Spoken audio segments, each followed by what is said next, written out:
al decir que son reformas constitucionales, entonces estamos hablando de que se requiere una mayoría calificada en la Cámara de Diputados y después en la Cámara Revisora, que será el Senado de la República, también se necesita una mayoría calificada y es algo que no es sencillo. Es más, en otras ocasiones, cuando el presidente de la República ha presentado reformas constitucionales, no se ha logrado obtener el número necesario para que estas reformas pasen. Entonces, por un lado, presentar esto justamente en un proceso electoral más bien parecería propaganda política que realmente querer ayudar o afianzar los derechos que se están mencionando. AMLO brilló por su ausencia en el aniversario de la promulgación de la Constitución, Joana, y pues lo vimos siendo, como siempre quiere ser, el protagonista de su propia fiesta, ¿no? Y presentando diferentes reformas constitucionales que quiere llevar al Congreso.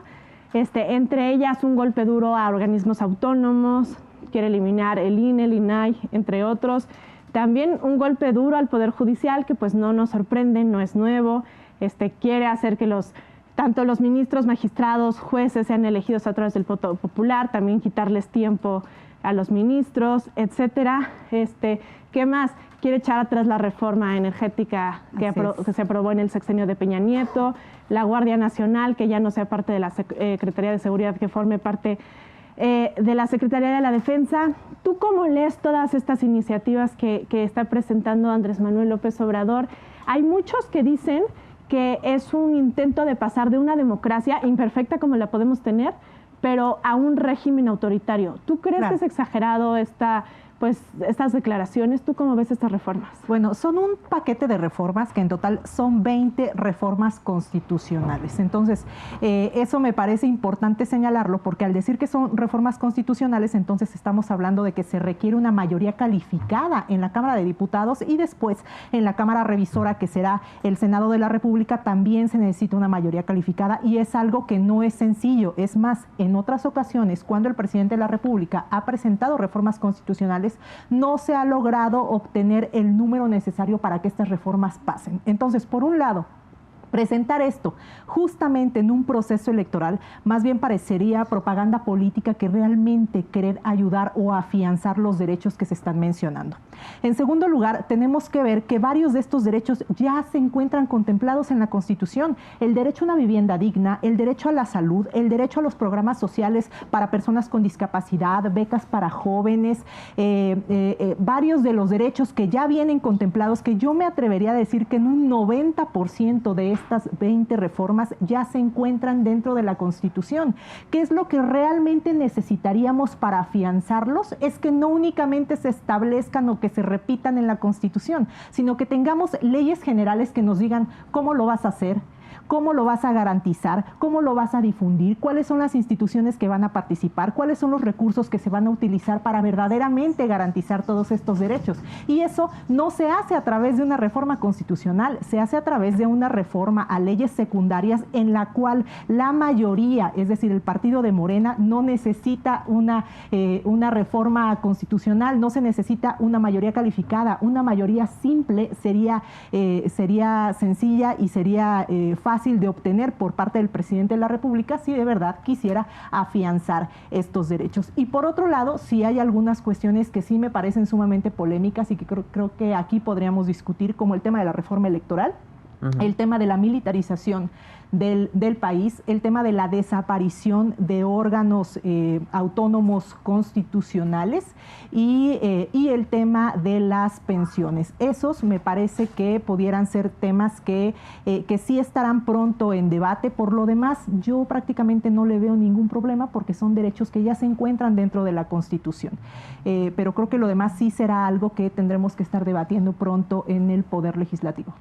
Y que no sirve de nada que el presidente intente reformar la Constitución, como por ejemplo, podría suceder lo que pasó con la Guardia Nacional, que al final se reformó la Constitución, los partidos políticos al final de cuentas pues cedieron en darle las 2/3 partes de los votos para reformar la Constitución y entonces se pudiera dar paso a la Guardia Nacional, con la finalidad de que hubiera mejoras en la seguridad de nuestro país. ¿Y qué fue lo que pasó al final? Pues que no hubo mejoras en la seguridad y no hubo mejoras porque hay un pacto de impunidad de abrazos no balazos con el crimen organizado. Y no lo digo yo, no lo dice Loret de Mola, no lo dice Atípica, lo dice una investigación de Estados Unidos que no tiene nada que ver con la política de nuestro país, que señala al presidente de la República con nexos del crimen organizado, que recibió dinero del crimen, dinero de mal habido para su campaña de 2006 y que seguramente también la recibió para la del 2018. Esa es la realidad. Entonces, al final, pues no sirve que haya mejoras en la Constitución si el presidente por el otro lado pues está pactando con el crimen o está haciendo de las suyas, ¿no? Claro. Yo considero que este paquete de reformas que propone este narcopresidente, porque ya no es López Obrador, ya no es el PG, ya no es AMLO, lamentablemente y muy dolorosamente para los mexicanos y para los jóvenes, pues tenemos un narcopresidente. Es una cortina de humo y un puñado de buenas intenciones que disfrazan un desquebrajamiento de todo nuestro esquema institucional y también del sistema electoral. Vamos a ser claros con los datos, porque los diputados de Morena dijeron que iban a votar todo a favor el día que López Obrador hizo el anuncio y ni siquiera habían leído nada. Pero aquí nosotros los jóvenes atípicos sí hacemos la tarea, a diferencia de los legisladores de Morena. Y por ejemplo, López Obrador propone eliminar 64 senadores y 200 diputados. Esto equivale a 364 millones de pesos. O sea, si fueran temas de ahorro, ¿cuál es la diferencia entre 364 millones de pesos y los 125,000 millones de pesos que costó construir el aeropuerto de Santa Lucía? O lo que costó construir la refinería de Dos Bocas, que no produce ni refina y que solo ha servido para tirar el dinero de las y los mexicanos a la basura. Entonces, no es un tema de ahorro, no es un tema de que queremos disfrazar esto como buenas intenciones, sino que más bien quiere marcarle agenda a la que él ha designado como su candidata presidencial, que más que ser una candidata presidencial, pues hemos visto que se trata de una prestanombres de López Obrador, quien pretende reelegirse de manera institucional a través de ella. Oye, qué curioso de que esto que dices del ahorro, porque sí es cierto, es a través de este falso discurso de la austeridad, claro, es que se pretenden hacer muchos recortes, y pues si tú ves ahí, pues cóbrale a Pigmenio Ibarra y ya casi tienes la mitad de ese ahorro de los diputados y los senadores, ¿no? O sea, si le cobras con intereses, ya lo saldaste. Pero justo me quiero seguir por este tema.